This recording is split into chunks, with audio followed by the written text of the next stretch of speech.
It's very easy to meditate using the power of the mind and allowing the mind to flow towards the divine. So I'll speak out my own thoughts in meditation and invite everyone to join me. I let the body sit quietly, and I can feel the body relaxing, my breath becoming deeper, and now I focus on my thoughts. The speed of my thoughts has slowed down,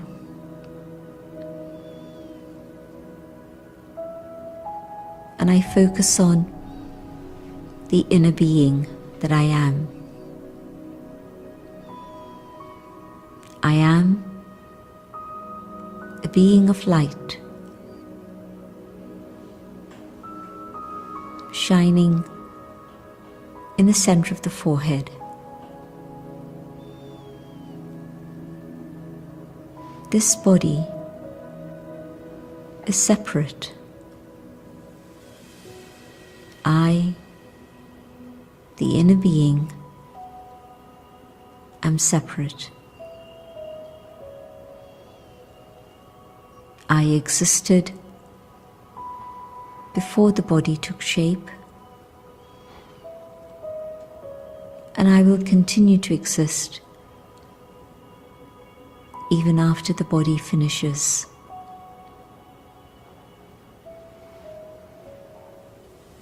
No beginning, no end.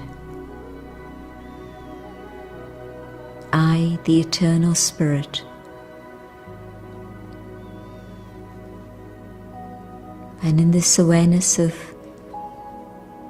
who I truly am,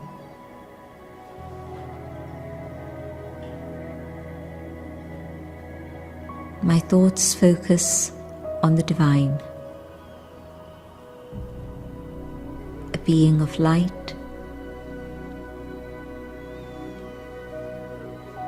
the Supreme.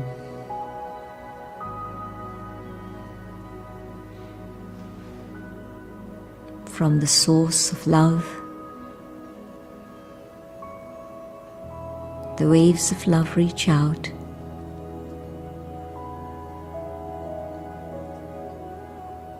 I absorb these within myself.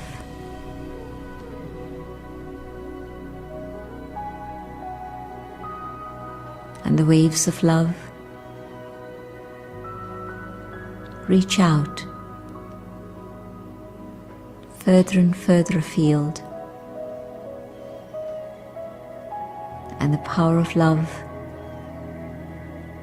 surrounds the world.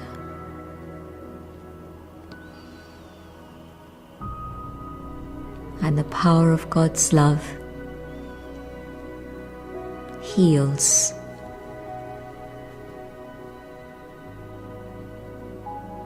Souls have been carrying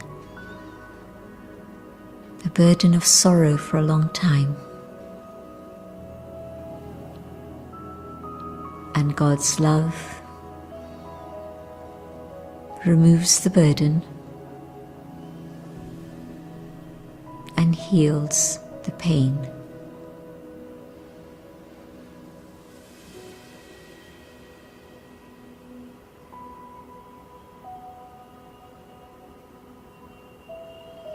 The power of God's love melts the heart so that the heart can forgive and let go.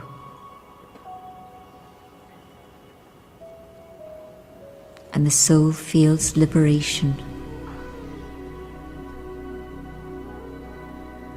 Holding on to the things of the past has been a burden that I did not realize. And the power of God's love allows me to remove that burden and be able to forgive and become free.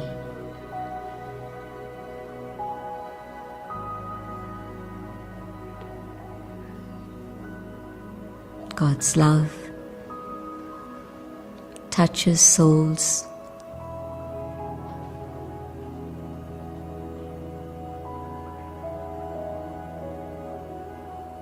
and they continue on their journey, feeling the power of God's company.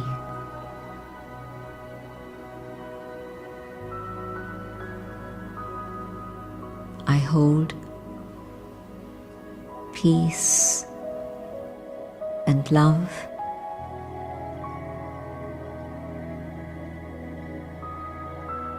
and my thoughts return to the physical dimension.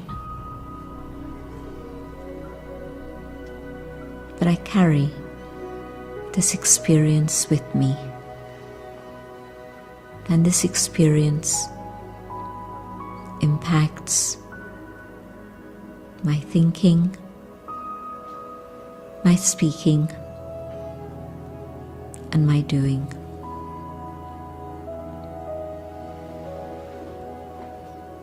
Om Shanti.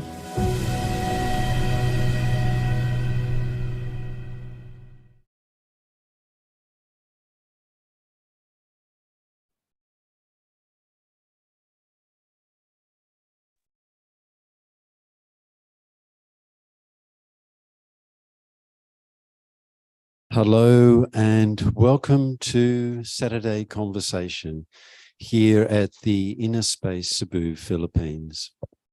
I'm Dunk Coleman. I'm from Australia. I'm resident in Cebu, and I've been kindly asked by the Inner Space Cebu to be your host today, and I'm very happy to be here. A warm welcome to all our regular participants connecting via Zoom or via Facebook, and a very warm welcome to any new participants connecting for the first time. Saturday Conversation is a twice monthly Zoom stream open to the general public and aims to explore in a practical way the spiritual philosophy of the Brahma Kumaris Raja Yoga through the discussion and talks from special guests, and experience a short meditation session like the one that just opened the program now. So more on that later. In recent sessions here at the Inner Space, which I've also been invited to be a part of, we've been exploring the theme of self-care and how best to treat and serve oneself in order to remain happy and remain mentally healthy in midst of fast and dramatic changes in the world. Today's theme further reflects on this concept of being a best friend to oneself. Today is also, we're offering translation in 3 languages, and this is a first for us here in Cebu and for the Inner Space. And if you are joining us on Zoom, and you are of one of the 3 languages, we've got Portuguese, Spanish, and French. There is translation available for that. Our special guest speaker joining us from the south of France is Rita Denise Lawrence, a long-time practitioner and teacher of Raja Yoga, more than 40 years, and someone who has done extensive study and decoding of the ancient Indian scripture, the Bhagavad Gita.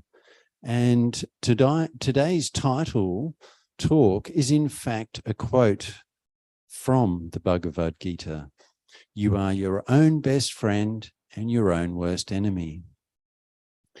We encourage you to write any questions you have and pass them through the chat, through either Zoom or Facebook.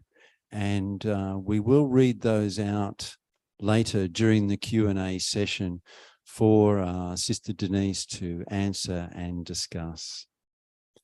So Sister Rita Denise Lawrence is a much in demand for her public speaking and meditation workshops, offering a clear and easily accessible approach to understanding better our collective and individual psychology. I'm sure you will find her talk today very engaging. Sister Rita Denise, thank you so much for joining us today all the way from France. We're so happy to have you here.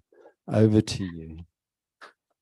Thank you very much, Duncan. And I'm very honored that you have invited me to take up this subject. I'm very especially interested in the Bhagavad Gita, and I have come to know it deeply because the study and practice that we do at the Brahma Kumaris is said to be the original knowledge of the Gita.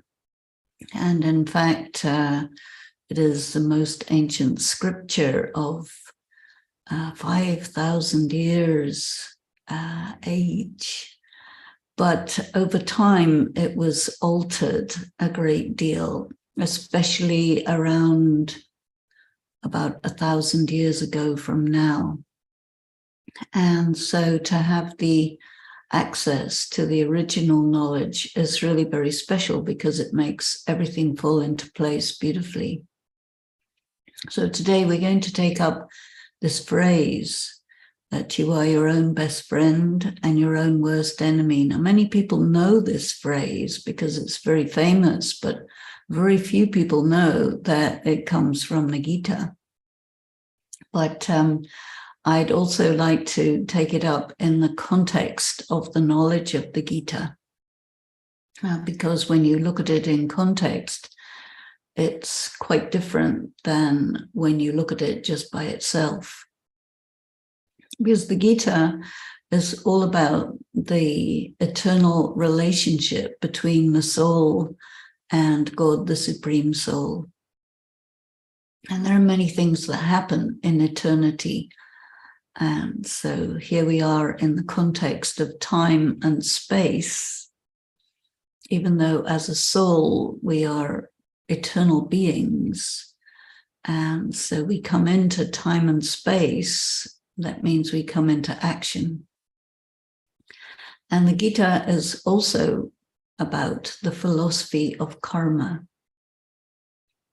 So if you know the philosophy of karma well, then you can be your own best friend. And if you don't, it's fairly easy to become your own worst enemy. And a lot of this is because people trust their feelings sometimes more than what they know. And there is a difference between what you know and what you feel. So one of the things the Gita tells us is that feelings arise from sense perception. And sense perception is, by definition, deceptive. So if you trust feelings that are on the basis of sense perception, there's a good chance that you will be deceived and regret having trusted your feelings. And in such a situation, you may do an action which is detrimental to yourself and causes you damage in some way. And in that case, you would be your worst enemy. And the Gita and the spiritual knowledge that we study in Brahma Kumaris also talks to us about spiritual powers. And spiritual powers are very important for us to be able to manage our feelings. Because the word feelings covers a huge spectrum. And sometimes we dart around the spectrum just using the word feelings. And there are some things which we can feel that are not feelings, but they're kind of quite deep inner perceptions, and we may call it feelings. And then there are other things which are emotional knee-jerk reactions to circumstances, and we call that feelings as well. So it's a very big spectrum, and people just use the word feelings to cover the whole thing. And in this case, it's not very easy to tell what you're dealing with. So I want to separate out some of the different parts of this spectrum, and maybe we might try to use different words for different parts of the spectrum, because I think the word feelings is so vague and so general that just like that, it deceives us. So to be one's own best friend means that you're very, very aware about what you're doing. And karma can be a thought or a word or an act. It's also a response to what is going on, whether it's a reaction or a considered response. All of it is karma. Even breathing is karma. So all the time, a person is engaged in action. And action originates in the soul, and these originating impulses are expressed through the body. And even if it is a thought, what you're thinking will very often show on your face, especially if what you're thinking is connected with an emotion. Something may have disturbed you or distressed you, and you may not express it verbally or practically, but you're feeling it inside and you're disturbed inside. So this changes the vibrations and the atmosphere. And it also influences what you do next. So feelings are really very important for us to take into consideration, even though they are most often deceptive. When you are in any situation, in any day, everyone starts their day, usually start their day with the day before, bleeding into it. But when you do a spiritual practice, you start your day with meditation. And part of meditation involves making sure that you've really cleared out whatever has happened earlier. And one of the very nice points of the meditation commentary that we just heard from Sister Jayanti is that it's about letting go. So things may happen which affect you quite a lot, but if you don't let go, then your subsequent actions are influenced by what affected you, and you're not dispassionately looking at what you have to do given the actual situation. So letting go is very, very important. And one of the very good slogans or aphorisms that applies here is second by second, let go of the past and be in the present. Because as long as the past is affecting you, you're not really there for the present. And the only time that you have any actual free choice to act as you would like to act, as you wish to act, is the present moment. And so if you look at time in terms of lots of seconds, then second by second, you have to be there for the moment and let go of the past. And this is a practice, because normally people mix everything in and don't really know whether they're still in the past or worried about the future. And in that way, the present moment is lost to you. And then your karma is not really according to you, but your karma is according to circumstances. And when this happens, that you respond to circumstances or react to circumstances, there is where you start to become your own worst enemy. So being your own best friend has to do with being there for yourself. Sometimes people would think, well, this may be selfish. We have to be concerned about others. We have to be concerned about what's happening all around us. And of course, that's true, but everything must be in balance. Now, the soul itself is essentially, originally pure and peaceful and quiet and still. And then from that quiet place, you come into action. So we have a word that you hear very often among the Brahma Kumaris and among many others who are aware about it, and that is the word Om Shanti. So Om Shanti means I am a soul at peace. So this is your starting point. I start from a place of peace, and from there I proceed into action. But if instead of that, you start from a place of reacting to what just happened, which is nothing to do with what next is happening, then what you do is not the right thing or not the best thing. And there you become your worst enemy. Because as soon as you do something, as soon as you say something, as soon as you think something, it goes on a stream, on a roll. And if it gets too strong for you, you can't stop it, you can't control it. And that it takes you into things that are very regrettable, but which you definitely will have to pay for.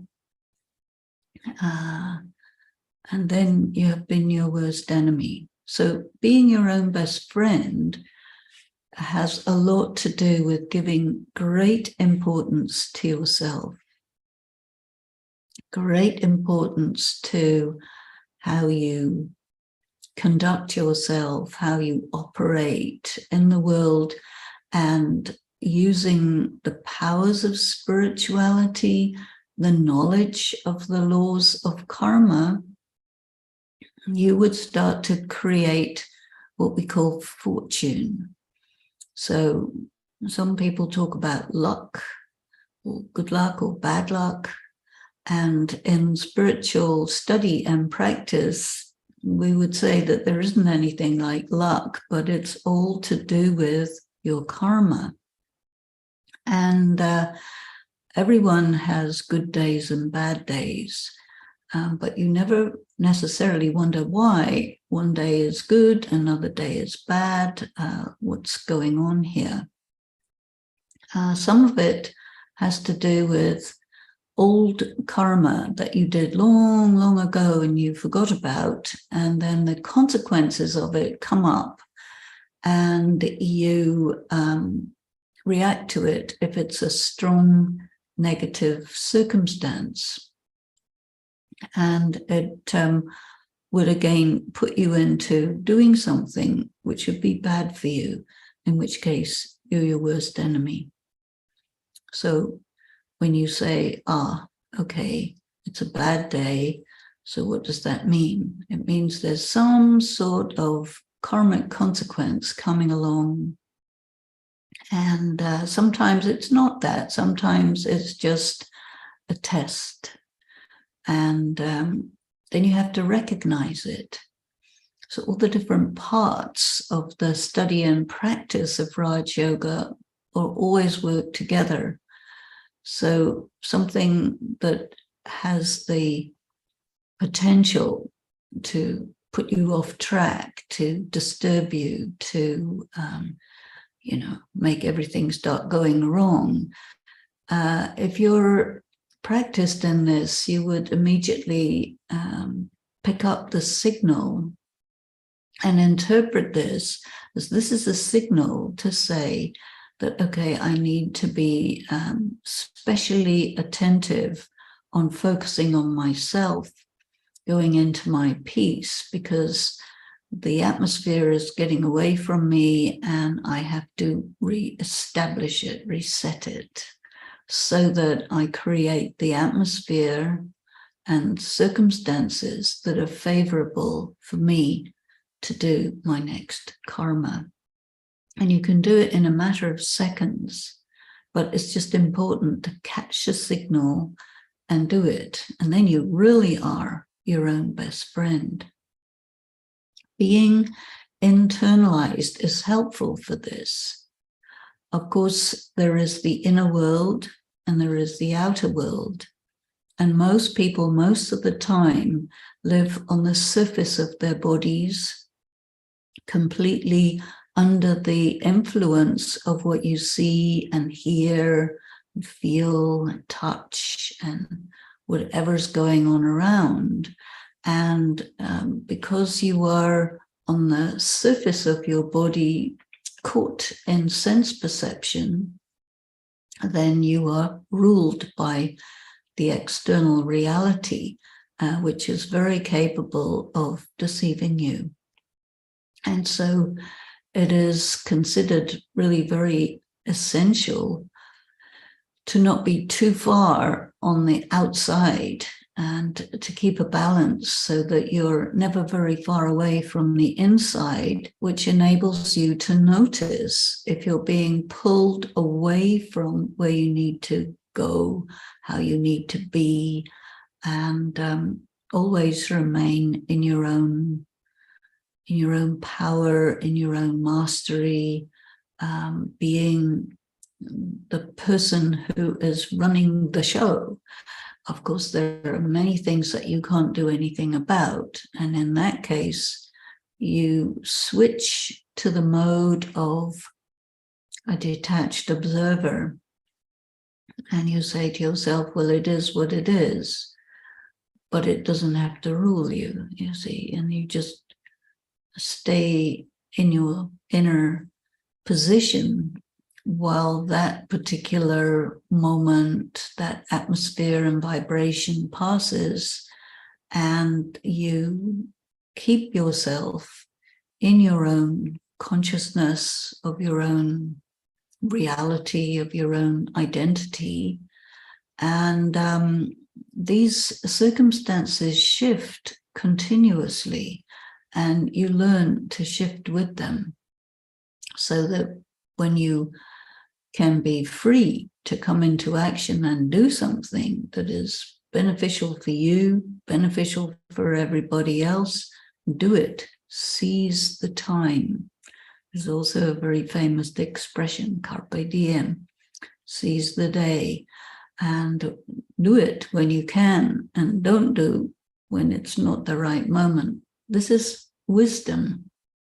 So being your own best friend means that you're operating from this acquired wisdom, which is a lifelong acquisition of understanding, which is also something that must be matched by the accumulation of your inner personal power. I think one of the things that makes a person into their own worst enemy is lack of understanding that they don't have enough inner power. There's a difference between inner power and force or aggression. And there are many people who get what they want by using force, anger, aggression, different kinds of manipulations, but eventually that is not really very wise, because it becomes a negative karma, and then it comes back in your face and hits you and embarrasses you. So then again, one has become one's own worst enemy because of not understanding that what I need is not that kind of force, but inner power. And this is where the meditation is very important. There are many different aspects of meditation. And the main thing is to absorb spiritual energy from the Supreme Being, and really understand that the soul gets depleted easily. When you think of yourself as an eternal soul, how long is eternity? Well, it's very long. And just about where are you in eternity? Well, you know, there are times when you're in a very strong state, a very empowered state. And then there are other times when the soul gets really depleted.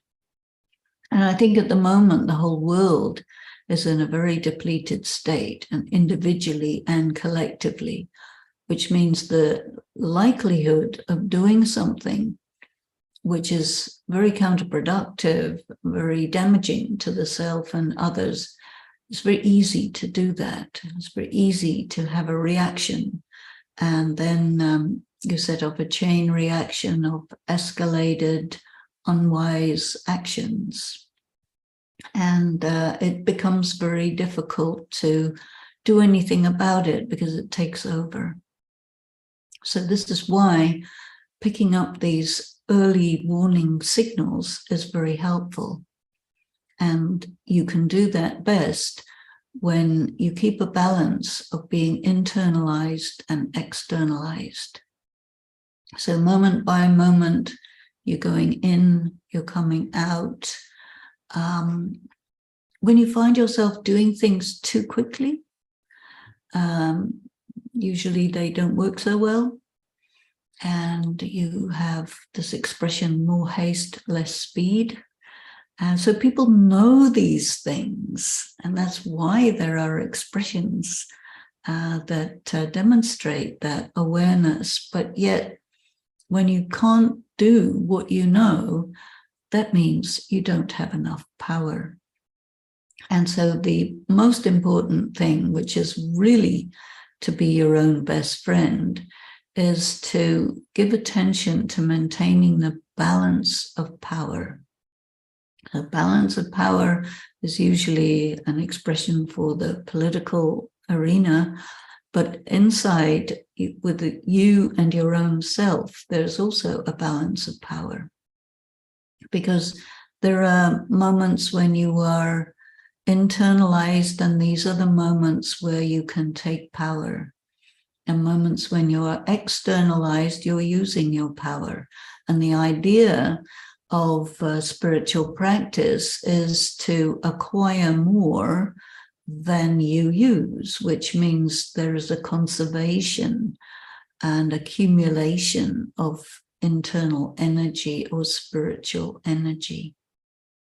Now, spiritual energy gets used up very quickly when you do an action which is bad for you. And when you do an action which is good for you, then you accumulate, but not enough.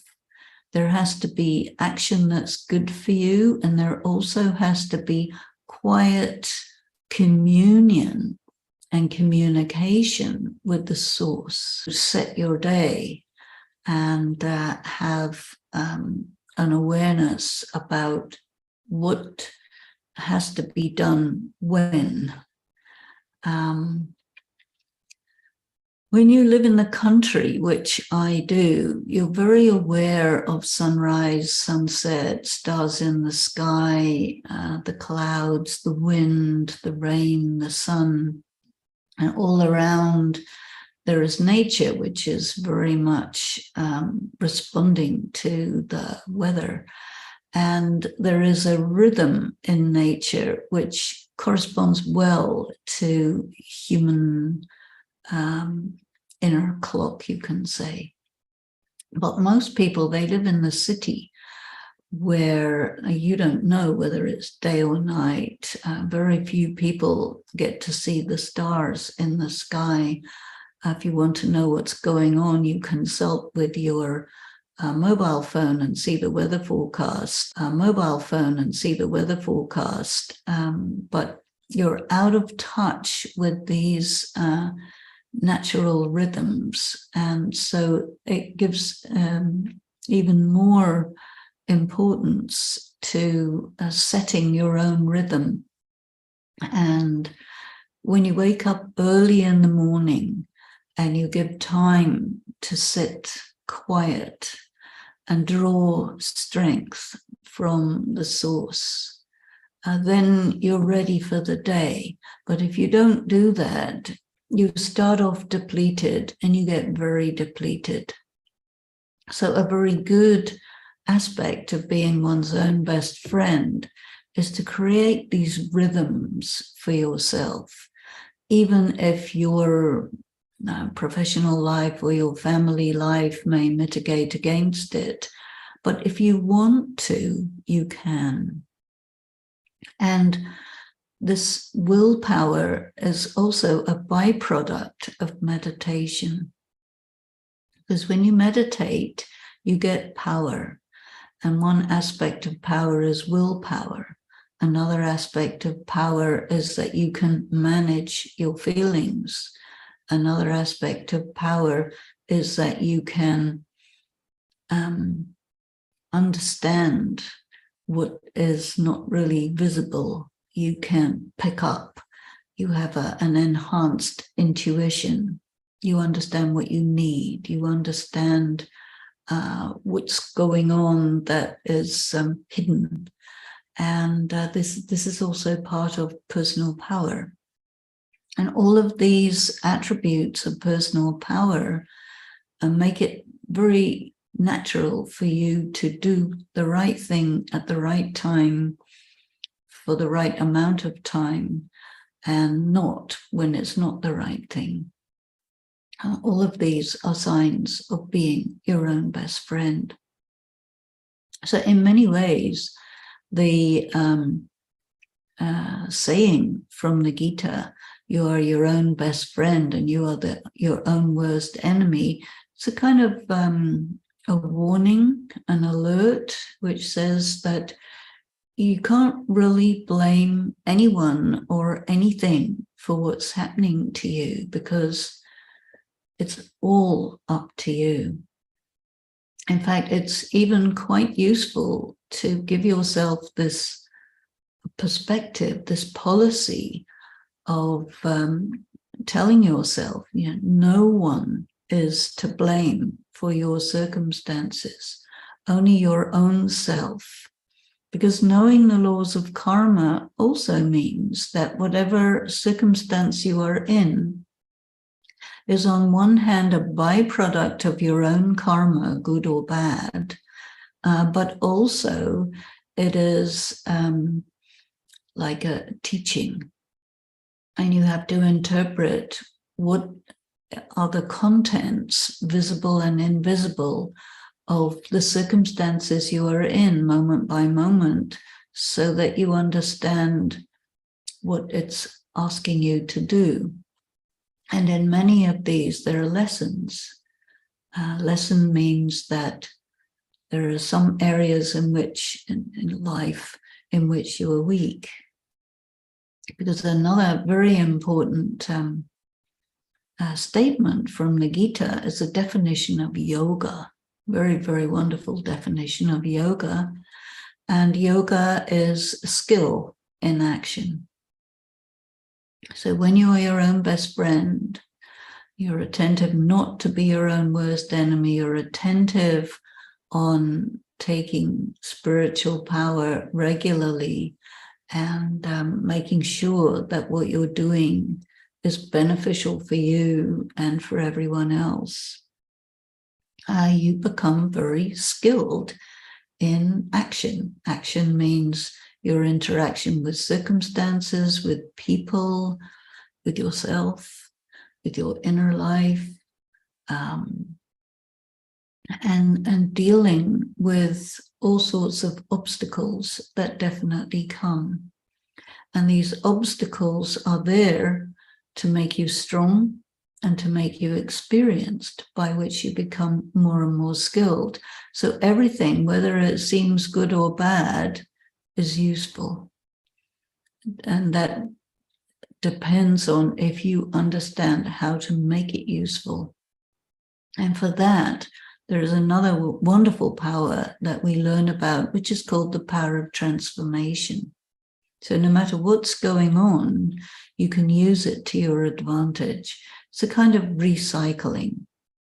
If some circumstance comes at you as quite a bad thing, and you look at it with the angle of perception that there is something good in here, and I just have to discern it and find it, recognize it, and switch my response to it, which may be initially annoyance or disappointment or something like that. But very quickly, you understand the hidden meaning behind it, and you switch your response, your feelings.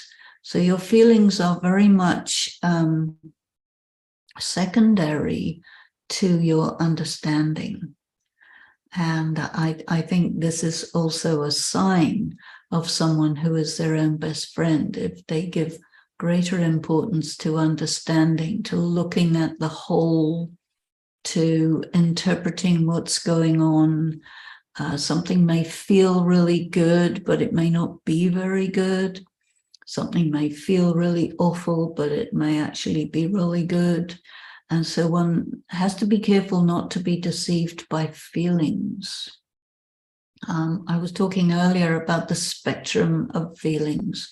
So there are some feelings that are not really feelings like sense perceptions, but something more like a refined intuition, where the mind and the understanding and perception are very refined, and you get an ability to perceive, which takes the form of a feeling, but it's not like an emotional reaction, more like a refined perception, where you understand something quite subtle, quite hidden, and you will say, yeah, this is my feeling.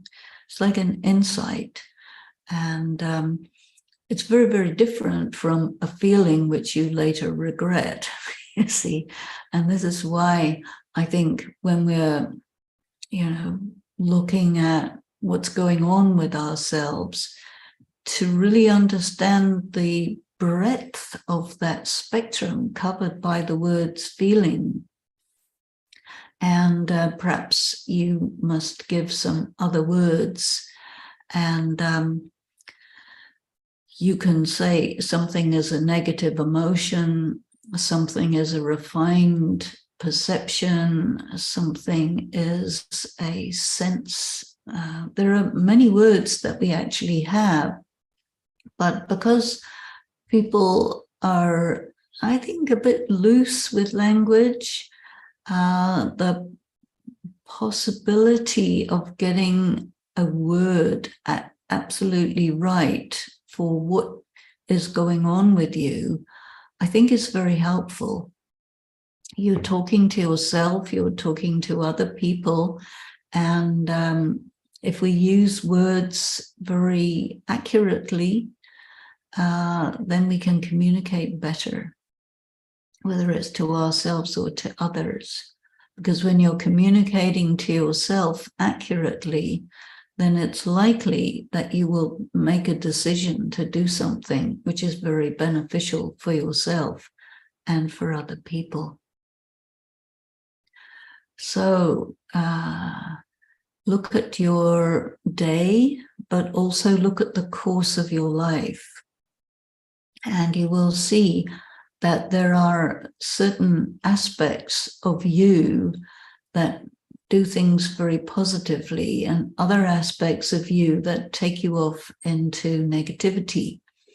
And this we call sanskaras. That's an interesting word, sanskaras.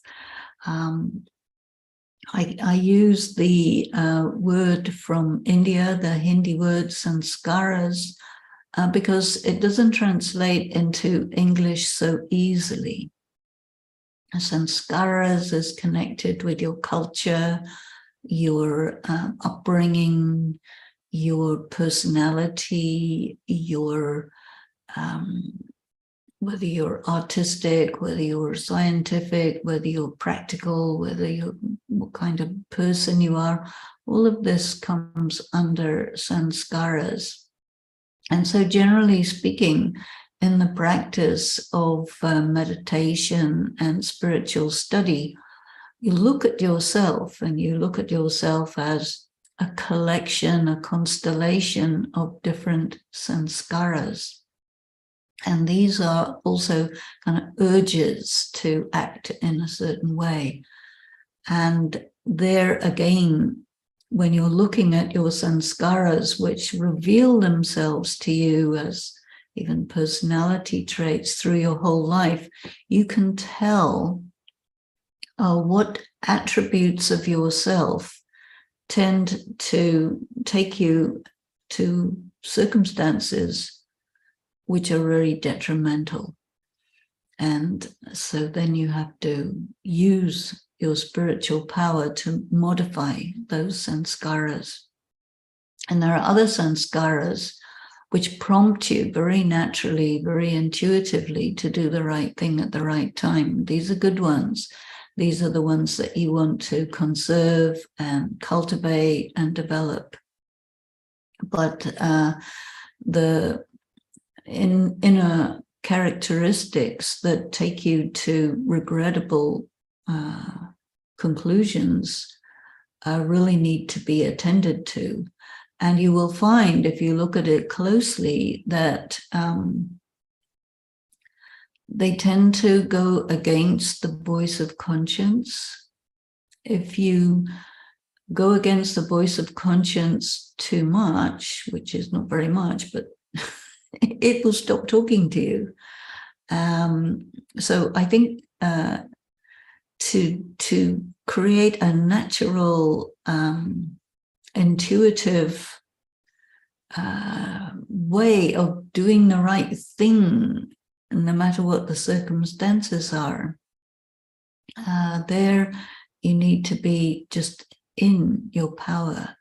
The more you give yourself attention, or the more you give attention to your meditation, the more you increase this power, you listen to the voice of conscience. And you find very often that there is a clash between the voice of conscience and the urge to act against it. And when you're not in your power, the urge to act against it is strong.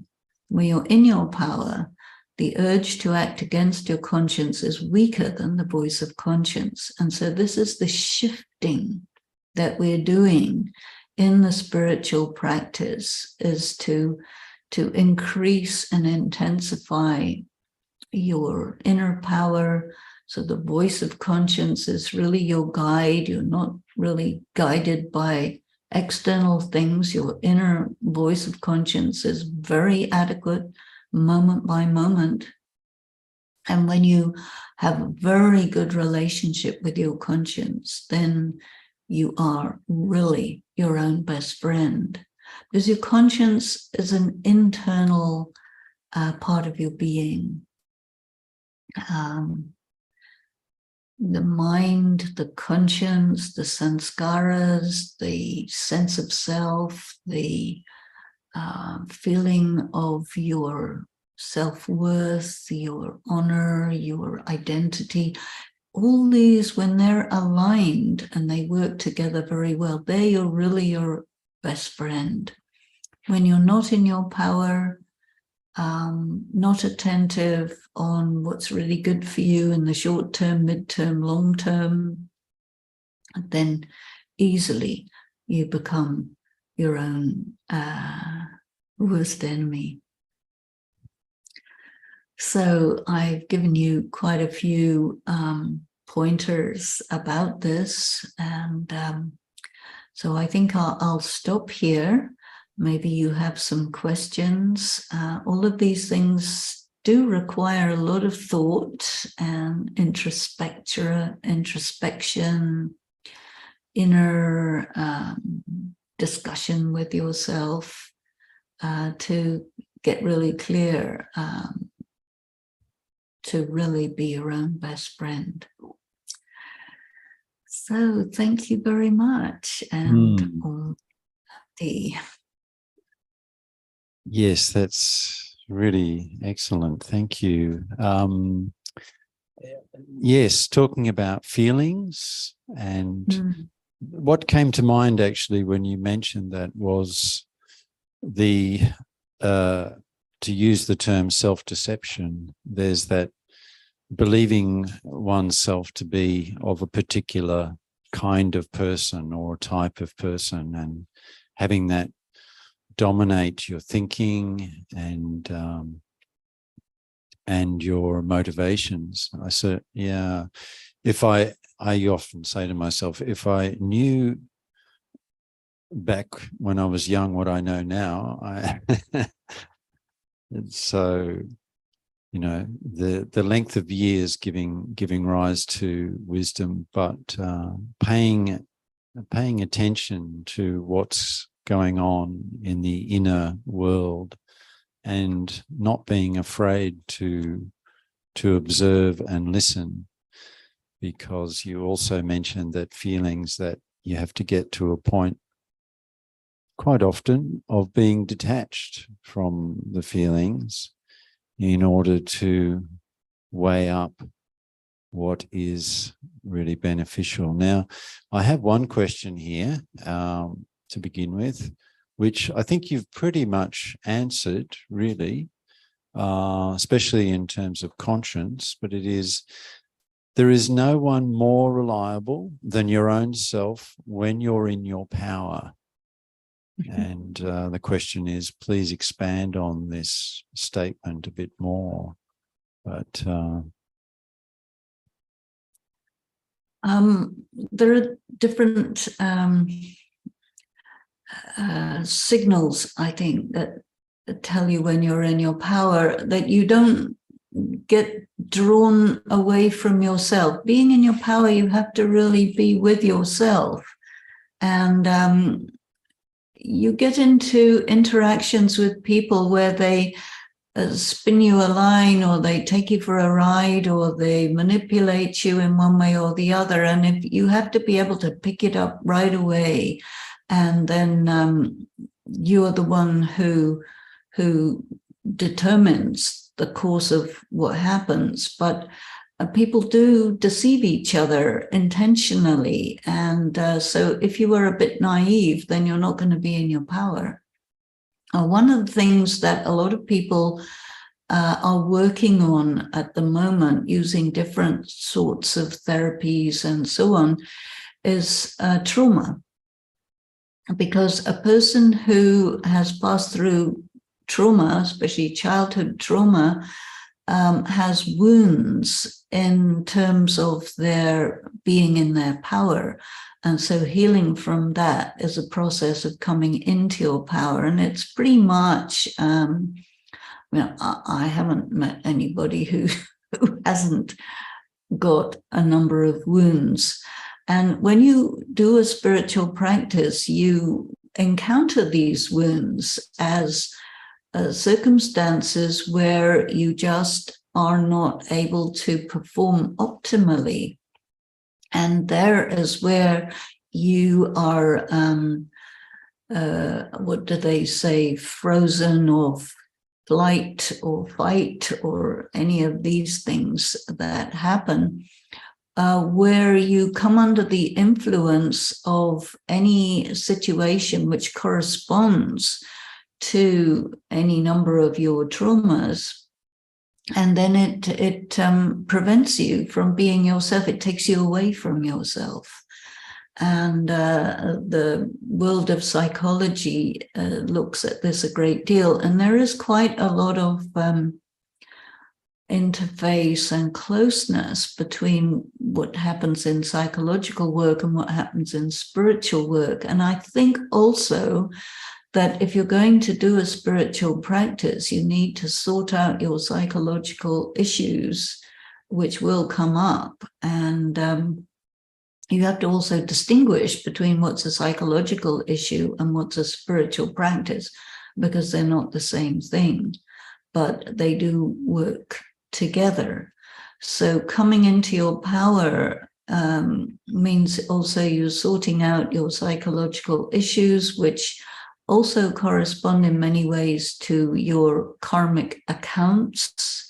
So there are different ways of looking at these circumstances, internal circumstances, vulnerabilities, wounds, inabilities in social interaction, and so on. And, the idea of all of this kind of work, whether it's spiritual work directly or psychological work or addiction recovery work, is to be yourself balanced, fully operational, healed, and all of this. And this is a lifetime work. That's just the way it is. Yes, it's always, yes, it's a journey. Indeed it is. Look, thank you so much. We don't actually have any more questions coming in. And interestingly, though, we've got about 150 people tuned in through Zoom, and that's really great. I can't really elaborate on that anymore. I just know from my own personal experience that to not be afraid of sitting with oneself. I know from my own life, observing myself and different social arenas that I've been in, that sometimes there's a propensity to avoid the inner world, the inner monologue. And I have found great success in gently allowing that to quiet and a different voice come through, in a sense, to use it in an allegorical way. And you mentioned that balance between the inner and the outer. And on a physical level, I have moved to a country setting and over the last few years, and have found that to be a very good way to gain space for other things to arise mentally, and definitely the rhythms of the weather and the seasons being helping the mind tune into a larger landscape mentally. So you talked about having courage spiritually, or taking on, if one takes on spiritual practices, to also be aware that there is the psychological makeup, one sanskaras, that and the healing that maybe need to happen from traumas. It's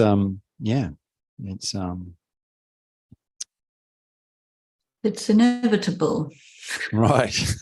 You cannot avoid it. Yes. And it's important to recognize it when it comes along. And sometimes you can't recognize it. This is why there is spiritual community, so that there are people that you can talk to who say, oh, yes, I know what this is. And they can give you some pointers, which is really very helpful. Yeah. Excellent. Excellent. We have a question coming in. There you go. it's just being translated onto the screen for us. Sometimes there is strong negative feelings about a soul, which I've not even, sorry, we've just lost it. Where is it? Sometimes there is a strong negative feelings about a soul, which I've not even thought in recent times. How to protect myself from such vibrations at that moment and the future. How to resolve that karma with that soul. Okay, this is a relationship issue. There are two things. One is that you might have a karmic account with another person from another lifetime, which is coming up in the form of you have a strong reaction, a negative reaction to that person, an overreaction to that person. And it requires you to control your tendency to think negatively about anyone. And here is an example. If you think negatively about someone, you will get into a strong karmic bondage with them. And so you have to be careful, because then you can be your own worst enemy if you carry on down that road. But you have to control yourself. And I think, you said gently control yourself. Sometimes you have to control yourself. Not quite gently, may not be strongly enough, but you have to take yourself in hand and say, hey, self, don't do this. You're going to get yourself in trouble. Stop.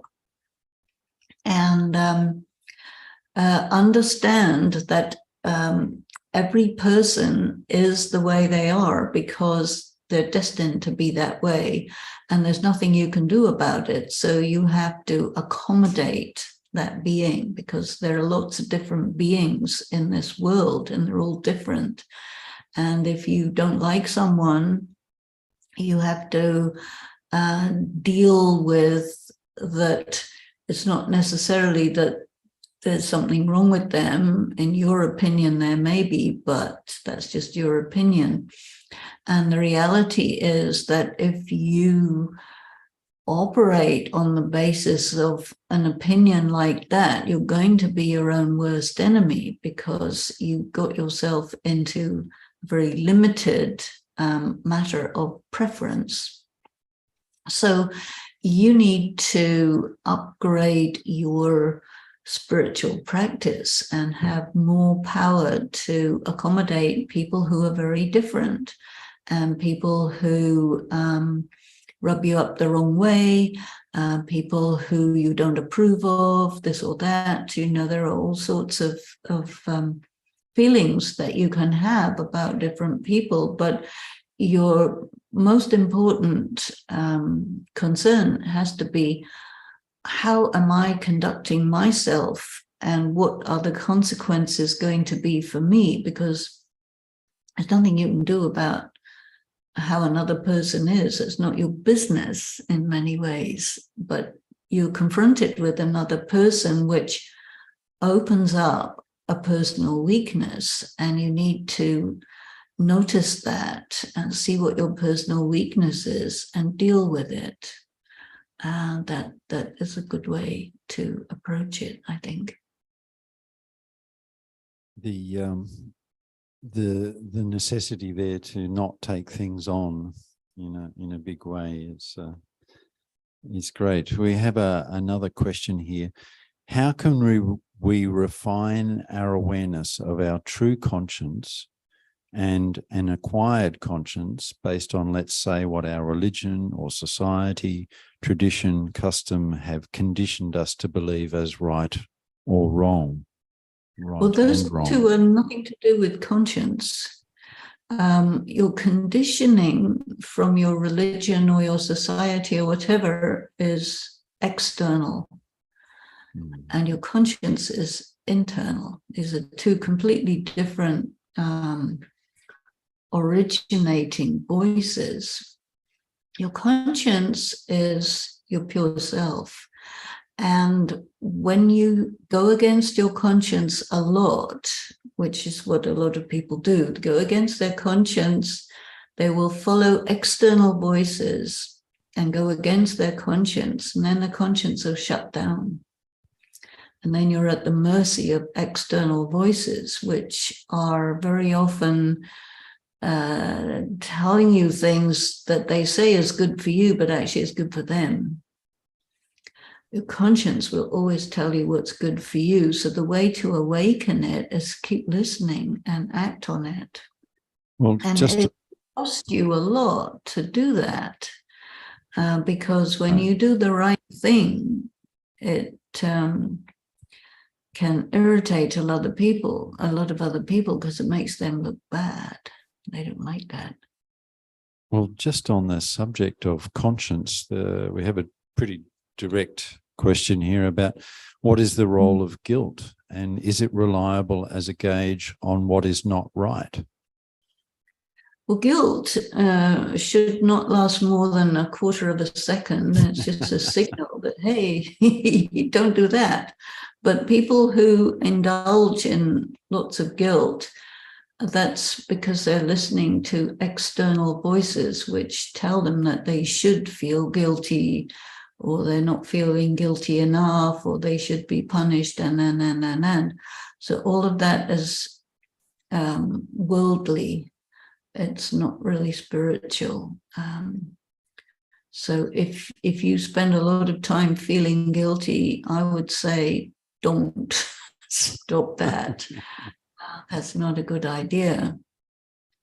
But it's more, okay, you did something, you have to make amends, you do what you have to do and let it go and get on with things, because it will hold you back and it will limit you and diminish you. Not a good idea.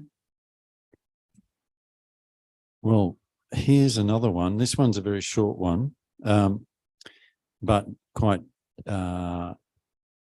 important. How do you overcome self-doubt? There is something called self-honor, and you need to really get in touch with who you are. Self-doubt usually comes from trauma, external circumstances, people diminishing you. Your educators are big culprits in this. Your conditioning through parents, religion, and education. These will very often put you into feelings of inferiority, which is the sort of the other side of ego. So self-doubt and self-confidence and self-honor are all things to think about. And there are a lot of psychological issues that come up as you do that. But it's very, very worthwhile to write, actually. Okay, you doubt that you're a good person. Who says you're not a good person? You know, on what basis do you have this self-doubt? Are you listening to the wrong people? Are you not listening to yourself? Are you not in contact with yourself? So these are very, very deep things.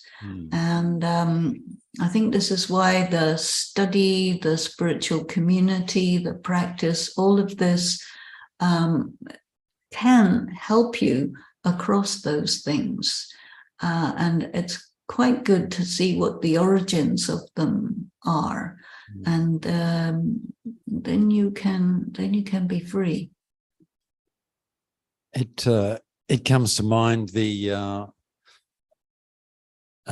belief in oneself, and it's so you said, well, who said, you know, when you doubt, you know, who said I'm a bad person? It's like, show me the proof. Yes. So believe in oneself, show yourself the proof. Another interesting question here, I'll read it as it's written.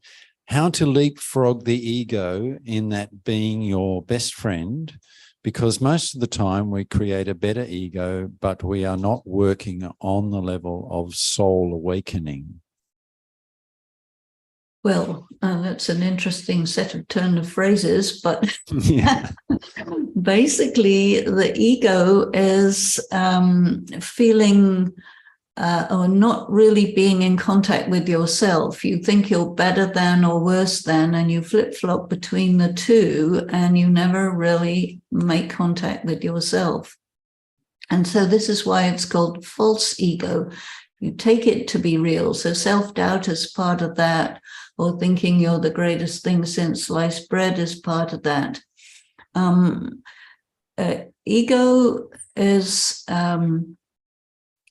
something that you make. It's like a mask which you make to cover your wounds. So the more wounded you are, the more ego you will have. And that ego is a facade to protect you. It can become a carapace to protect you from other people getting too close and hurting you. So it's a very complex thing. And you can't leapfrog it. Not a good idea at all. You need to get in contact with it and get a sense of it and try to differentiate between the real you and the artificial you. And understanding what has happened to you and what it's done to you is helpful in that. And that's inner work. All that is inner work. Once again, remaining mindful in the present moment. Mm-hmm. We have one more question, I think, coming through. Our last one. After being diagnosed with depression, I can't affirm positive about myself. I call myself ugly names. It's hectic.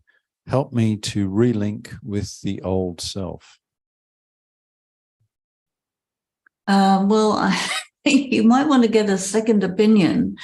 Okay, somebody diagnoses you with depression. It's like condemning you to sit in a gray zone forever. And that can be quite unsettling. So, okay. But the thing is, mental health is a big issue.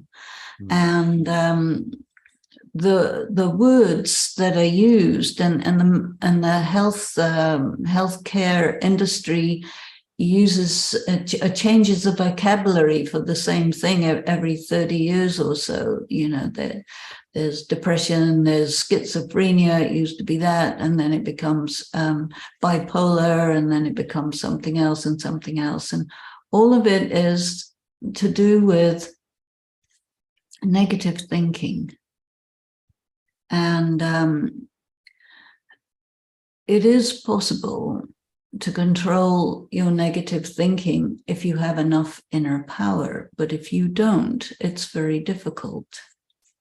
So I think a person looking at mental health needs to have a good mental health care from the health professional. You need to use positive thinking. You need to understand what is troubling you. This is not something that you can get an answer to in a question-answer session in a meditation class. But, if somebody has diagnosed you with depression, they may be a psychiatrist, they may prescribe certain antidepressants, certain psychotropic drugs, certain kinds of therapy. All of these things are very helpful, but just looking at it as just a question coming through from another person, I can't really give you an adequate answer, because it could be anything from something slight to something really big. And with a question like that, there's no way that I can know without actually talking to you personally. But I would say that, you know, if you're taking medical help, then you need to take good advantage of it. Yes. Well, thank you. It's very, very good, and very sensible. Actually, we have another question, if you wish, before we have a short meditation to wrap up.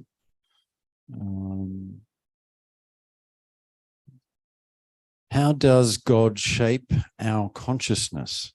To what extent is God playing a role in our consciousness? Well, God is a great teacher.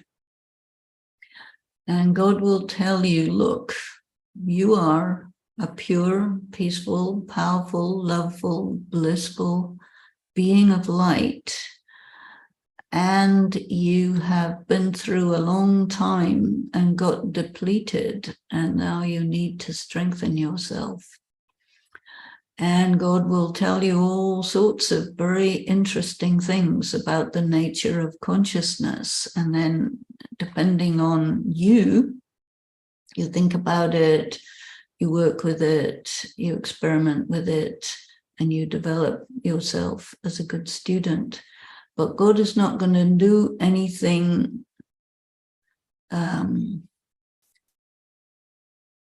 to you or for you. He's not going to do your work for you. You have to do your work. God will give you the necessary information, and then you have to work with that.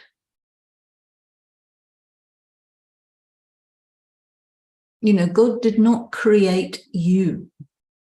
Is a very important piece of information that most people don't know. They think, okay, God created everybody, and therefore God is responsible for the mess I'm in. This is faulty logic.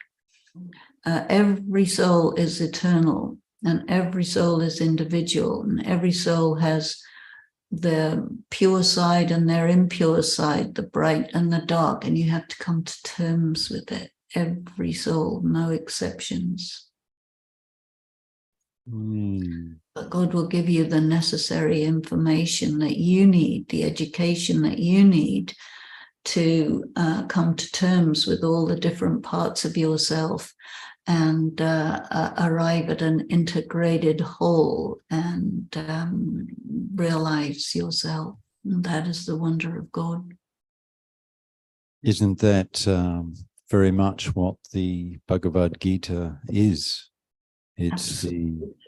The set of instructions from God to Arjuna. A set of concepts to think about, you see, because in the man-made world, you get a set of concepts, some of which are correct, some of which are incorrect, and there's no way you can know which is which.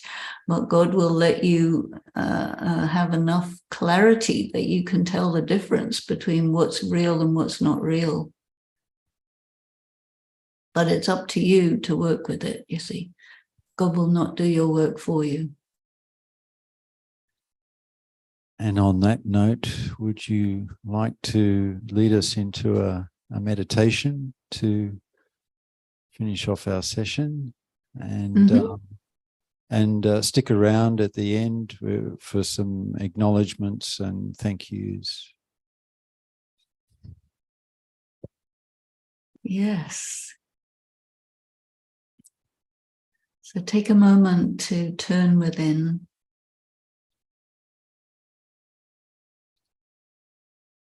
And feel the light that you are. Very subtle, very deep, very quiet.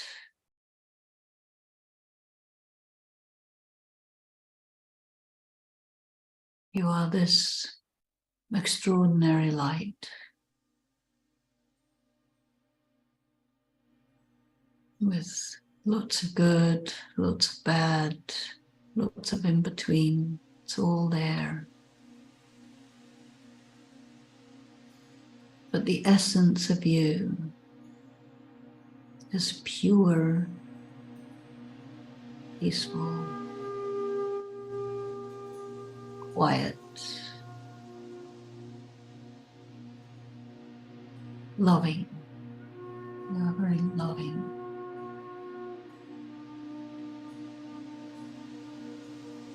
Powerful. You have power.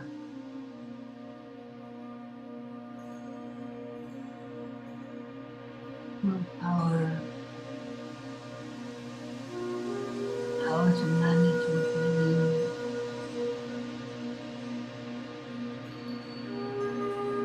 Power to be detached from everything that's going on around you.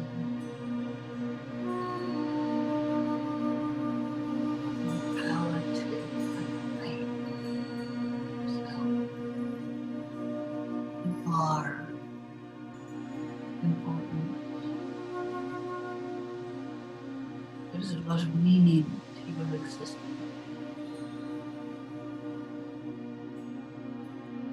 There may be trials, troubles in it.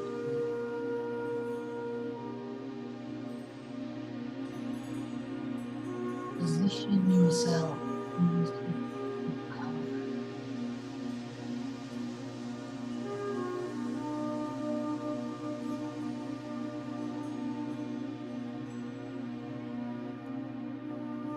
Connect with the source beyond.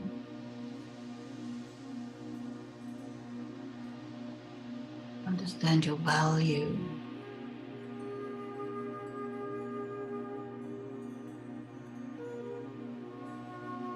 And being with God,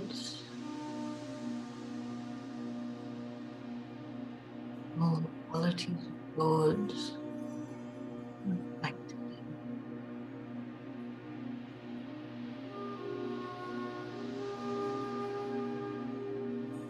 You are good.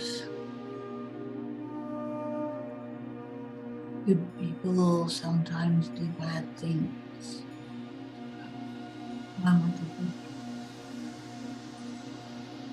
power. Weakness subsides.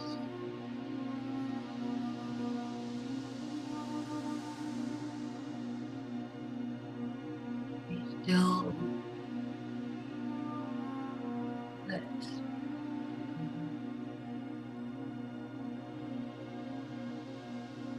flow with what is going on.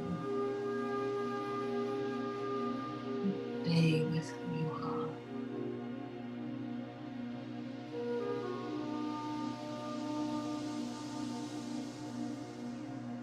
These are building blocks of faith in yourself.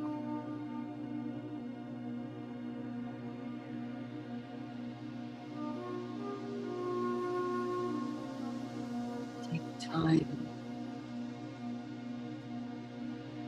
to trust yourself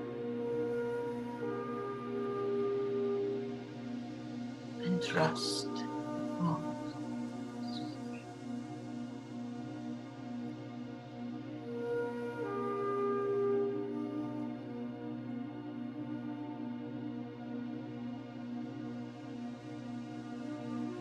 And time in this quiet contemplation.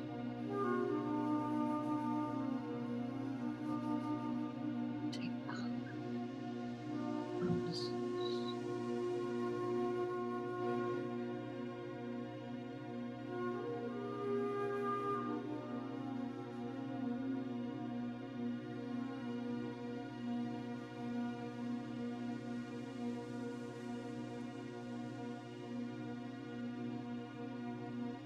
Gently let yourself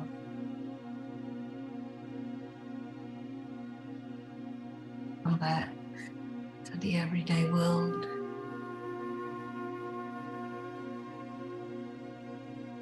Stay close to the inner world.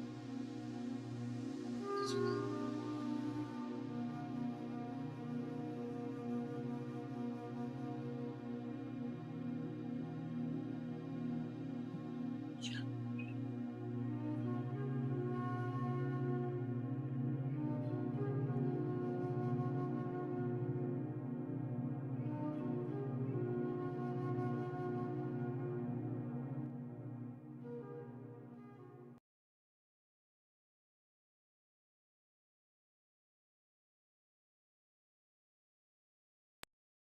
much for your time today, Sister D, and the insights.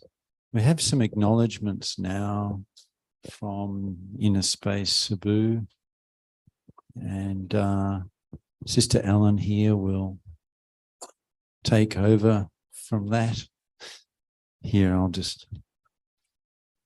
Thank you very much, Duncan Bai, for hosting tonight's special program with Sister Denise. Sister Denise, thank you so much for this wonderful evening that you have again given us so much depth in spirituality. Certainly, we need to upgrade our spiritual practices and do our inner work. And of course, when everything seems to be not so in its proper order, there is always the supreme source of power that we all can lean on. Thank you very much, Sister Denise. And once again, we wish to invite you in another session, which will be upcoming. Thank you very much, Sister. By the way, for those who would be interested to get in the YouTube channel of Sister Denise, get it with Rita Denise Lawrence. That's her new YouTube channel. And of course, there's still the previous one, which is just Denise Lawrence. But right now, while she is already in South France, she has also changed, not really changed, but upgraded this channel to Rita Denise Lawrence. So thank you once again, Sister Denise. And of course, we would also want to extend our gratitude to all those translators who are with us. This is our first time to do a translation session. And we would like to thank Leire for the Spanish translation. Thank you so much, Sister Leire. Kathy of France too. And of course, there's also Patricia who did the Portuguese translation. Kemin came in as our coordinator for the translators. Of course, we also wish to give our thanks to Maggie of EGY, who generously shared to our technical skills and knowledge to make this first ever session with our translators. And to our team here in the with the technical support, we have Kevin and Princess DT. Thank you so much. And all the rest who have collaborated with us, Sister Vicky of Makati, Sister Rose, Brother Mario, and all of you who may not have mentioned, but you have been able to help us out in spreading the good news, this beautiful news that I am my own best friend and my own worst enemy. But after this, I would like to declare I am my own best friend.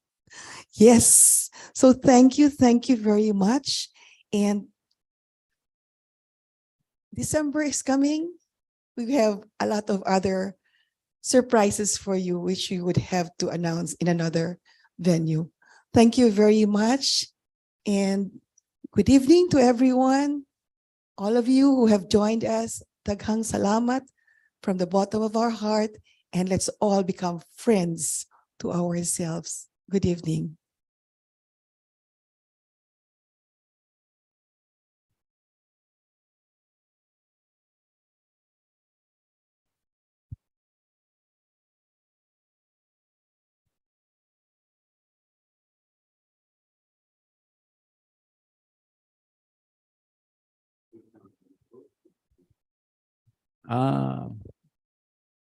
Thank you. Thanks, Sister Denise. Wonderful. And hello, Catherine. We can see you there. So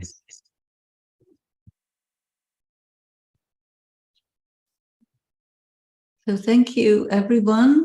And it's been lovely to be with all of you, and especially thanks to all the translators and to Sister Ellen, who has organized this and done so much to make this happen. Or, yeah. All right. Thank you so much. Thank you and goodbye. And see you next time. We're not sure what it will be, but it will be good. February. Mhm.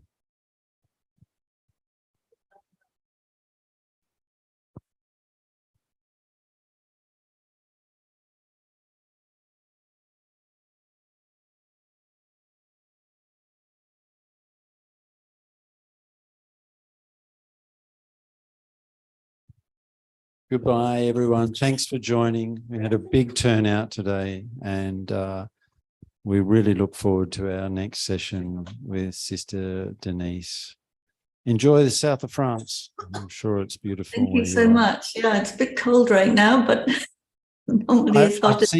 I've seen pictures of when you were getting the place, and I was just thinking, wow. I mean, I've never been to Europe, but I'm making India my next destination. So maybe one day. Welcome, Come welcome. for a retreat. Yes, we have them. Okay, thanks so much. Bye-bye, everyone.